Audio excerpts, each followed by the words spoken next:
Ramblers Association has named Hertfordshire as one of its councils of concern in its latest report on the problems facing walkers on England's footpaths.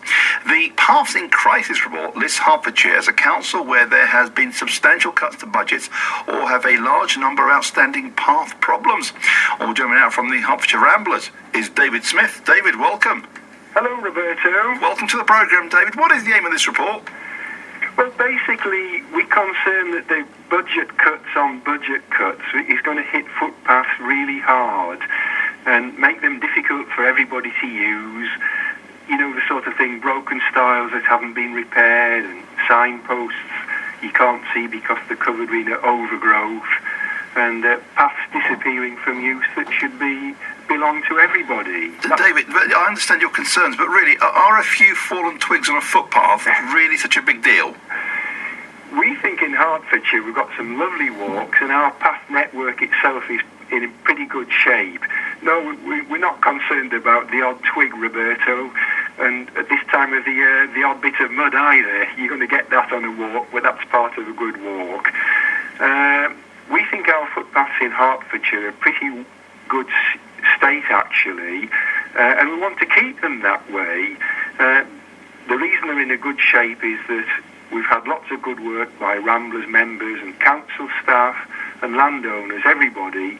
So we're starting from quite a high base, but we're not complacent. There is a problem that might not be so apparent to your listeners, and that is the definitive map is the official record of every right of way, and it's really important that that map shows every path. But lots of paths that have been in use for generations aren't yet on the definitive map. And so what do you want the result of this report to be, this Paths in Crisis report? Well, what we want is that our representatives at County Hall recognise the big public benefits that come from walking, and we want really strong political support for the rights-of-way budget, because that delivers huge health benefits for everybody. Walking's very popular, it's inexpensive and fun and safe, and it gives a good payback to the rural economy.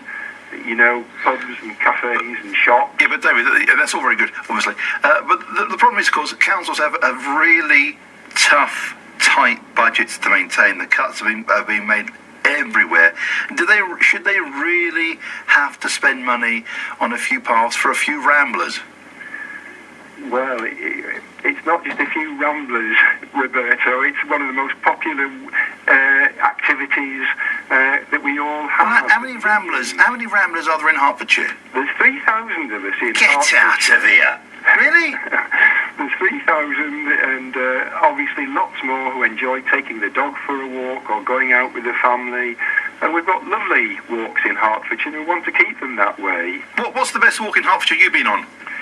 My favourite walk, well, probably walking from Hexton and Pegston and going up to Deacon Hill. Lovely views in every direction. And on Saturday, I was actually on a walk near Whitwell and Kimpton. And the sun came out. Isn't it a bit out of the way down there? It's just in the wilds of nowhere. This is between Stevenage and Luton. No, I know where it is. It's just in the middle of nowhere. Well, if you want refreshment and we're all stressed, walking is a wonderful way of meeting friendly people and enjoying yourself and forgetting the pressures that we're all under. What sort of attire do you need to go rambling? Because city people, town people, got no idea of where I would turn up in my smart Italian shoes, but that'd be no good. You need proper boots. You need those ankle warmer things. Well, you don't need bobble hats, which is one thing we're always associated with. I was going to say, do you have a bobble hat and a nice sort of green cardie? I do have a good pair of boots. I think that's the main thing. And you don't want to be going out in trainers when it's going to be muddy. But, you've got a bottle of water, though? Yeah, a bottle of water. But and a stick? I don't bother with a stick most of the time. If your listeners want to come on a Ramblers-led walk, there's dozens taking place every weekend, starting different places, different times. We have younger walking groups. we've started a new group for 40s and 50s people. I'm sure people can just Google Hertfordshire Ramblers and the fun. But ask me, David, can I ask, what happens if you're on a really long walk in the middle of nowhere and you get tired?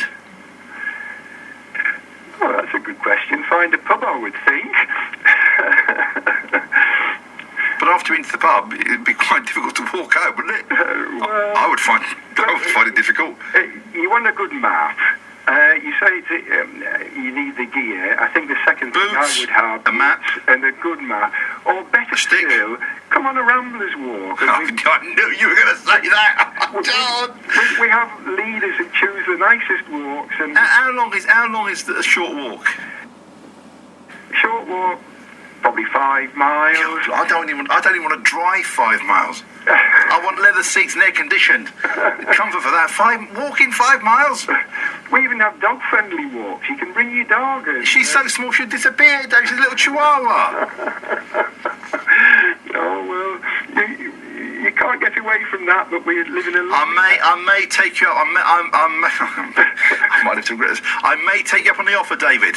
Well, we've got some nice people and lovely walks. Can I bring a bobble hat?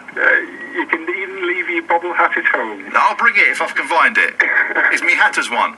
David, nice talking to you. And you. Carry on rambling, my friend. Thanks very much. Up the Ramblers. Bye.